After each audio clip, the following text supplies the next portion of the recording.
Welcome to Shepherd's Coffee Talk.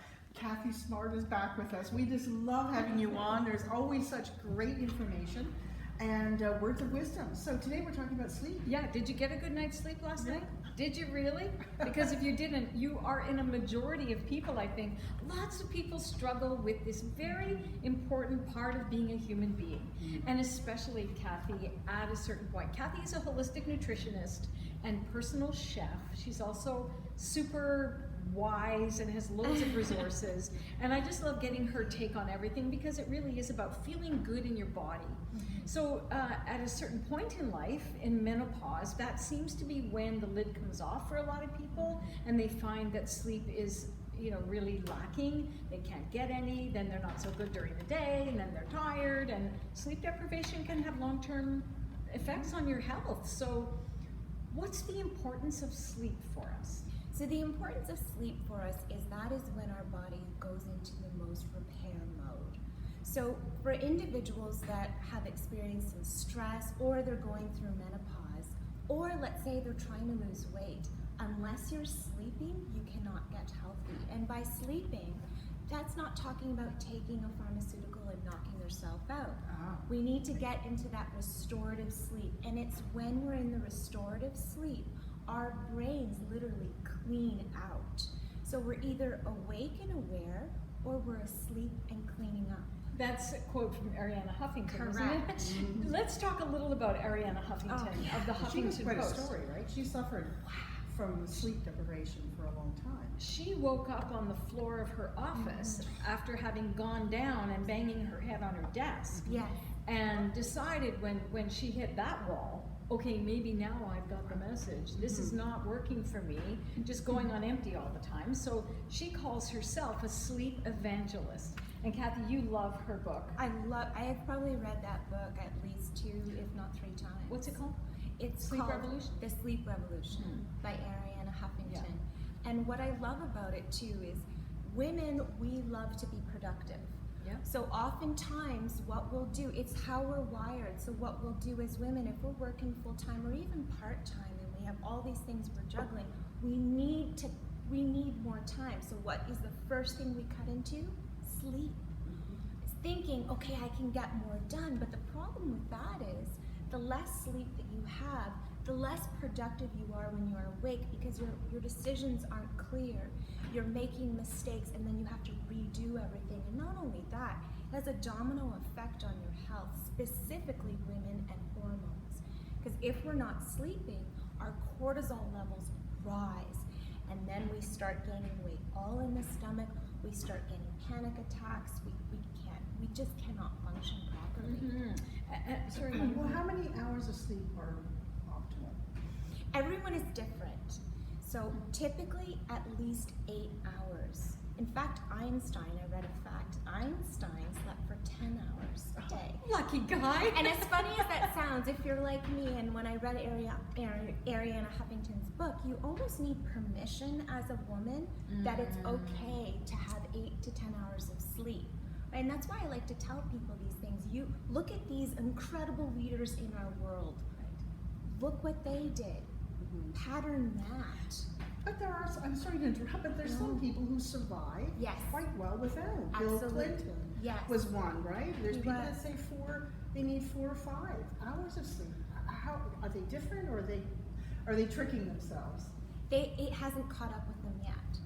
So notice Bill, he ran into some health issues. And if you look at his presidency, like in the pictures, you can actually see him age during the entire time. So, and especially people that are in positions of power, they need sleep the most. We have been sold, I say conned, we'll call it conditioned, I say conned, into thinking that sleep is kind of an indulgence. Exactly. A luxury, if you will. You're not working hard enough. Yeah. You're not doing enough in life. Yeah. And moms who have busy lives, as you say, Kathy, jobs, children, even, sandwich generation, people who are giving, feel it's like selfish of them to go to bed early and read a book and then have a good sleep and wake up refreshed.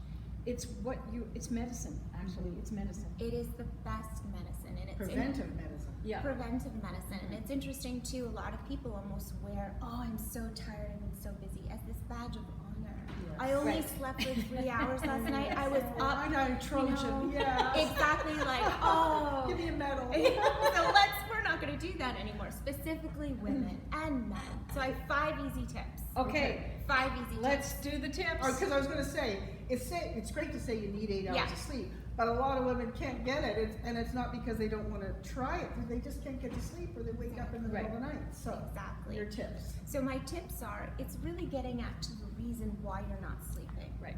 So instead of just drugging yourself, why? So for many women, I've noticed, I've been in practice now for over 15 years in my nutrition practice, and I see what works. So what works is this. Number 1, if hot flashes are keeping you up at night, start taking 2 to 3 tablespoons of ground flaxseed a day. This will help reduce your hot flashes by helping balance your hormones. So if that's why you can't sleep, tip 1, 2 to 3 tablespoons 2 to 3 of ground. tablespoons. So how do you take it all at once? You can take it all at once. An easy way is just in a half a cup of unsweetened applesauce with some cinnamon, or you can even put it in your smoothie, put it on your breakfast cereal. At any time during the day? At any time, even just putting it in water. And women will notice within a month, you'll have a reduction of hot flashes by 80%. So if that's what's stopping you from sleeping, let's get at that. Right. Okay, next tip, number 2. Number 2, oftentimes it's because someone's blood sugar is out of balance. So as a woman, genetically take a look at your mom or your dad or your grandparents. If there's diabetes in the family, perhaps you're not sleeping because your blood sugar is out of whack. So an hour before bed, have a protein-rich snack with at least 10 to 15 grams of protein. What this will do, it will stabilize your blood sugar, because if that's what's waking you up at night, we've targeted that and you're fine. So an example would be a handful of almonds, a boiled egg, maybe a fruit of some sort.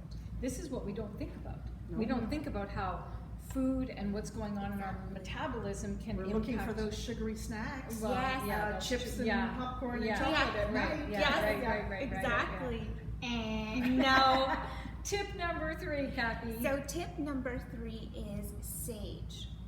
Oh. It is not often talked about. It's a very old holistic remedy. So sage tea specifically, and you can go to a health food store and get sage, or you can even get it in capsules. It's not getting to the root of the problem, but what sage does is it helps regulate your body temperature. So if, for women specifically, if it's hot flashes, if you have a cup of sage tea every evening about an hour before bed, do that for several weeks, it will naturally help regulate that body temperature. So sage tea, it's really, really simple. You can find it anywhere. So that is tip 3. People out there are scribbling. Yes. Go to the store and get the sales for sage tea goes through the roof. We haven't heard of this in years. Who told you this? And tip number 5. So tip number 5. We're really on 5 already. 4. Tip My number gosh, 4. don't worry. Oh my gosh. 4 or 5, whatever. 1. So tip number 4 would be do some yoga before bed. Many times people are they're so zinged up from their day. You know, emails, because we're constantly inundated. So take a step back and do about 5 to 10 minutes of yoga. That will help to bring your breathing down. It will help completely relax your body. And if you're not sleeping because you're just not relaxed, you naturally will get relaxed doing yoga. There's one yoga pose that I learned when I first started doing yoga that I try to do at night. Scoot your butt up against a wall and put your legs up the wall and just lie there. Yes. There's something about the blood. Correct. Wabby-dooby-dabby-doo. Yes. It's helpful. Very It's all helpful. circulating. And don't go back to your iPhone after that. Like, turn it all off, right? Okay. No electronics as much After, as possible. So the bedroom should be for love making and sleeping.